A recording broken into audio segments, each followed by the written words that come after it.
Everyone আসসালামু আলাইকুম। ইতিমধ্যে আমাদের ফোন স্ক্রিনে যে 2 পাল্লা আলমারিটি দেখা যাচ্ছে, কেমন প্রাইস কী কাঠের তৈরি করে সেটা জানতে হলে ভিডিওটা মনোযোগ সহকারে দেখবেন, না টেনে। তার আগে ছোট্ট একটা রিকোয়েস্ট, আমাদের এই চ্যানেলে নতুন দর্শক হয়ে থাকলে চ্যানেলটা সাবস্ক্রাইব করে রাখবা, সবার আগে নোটিফিকেশনটা পেয়ে যাবা। তো এইটার মূল্য প্রাইস নিচে অনলি 9,000 টাকা। আমাদের এখানে অর্ডার দিলে আমরা এরকম ফার্নিচার তৈরি করে দেব। এটা কিন্তু সম্পূর্ণটাই মেহগনি কাঠের তৈরি করা।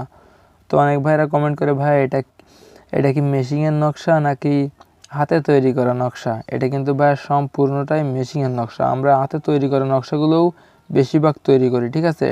তো আসলে এটা কিন্তু কাঠ বিষয়ে বলবে, এই কাঠটা কিন্তু অনেক সুন্দর চ্যাপ্টা কাঠে, আপনার 8 ইঞ্চি 10 ইঞ্চি এরকম চ্যাপ্টা কাঠে তৈরি করা এই ফার্নিচারটি। 10 ইঞ্চি 11 ইঞ্চি 12 ইঞ্চি এরকম চ্যাপ্টা কাঠে তৈরি করা। তো আসলে কিন্তু খুবই চমৎকার লাগছে, ক্যামেরায় কেমন দেখা যাচ্ছে জানি না, বাস্তবে কিন্তু খুবই অসাধারণ একটি 2 পাল্লা আলমারি। তো আমাদের এই চ্যানেলের নতুন দর্শক থাকলে চ্যানেলটা সাবস্ক্রাইব করে রাখবা, সবার আগে নোটিফিকেশনটা পেয়ে যাবা।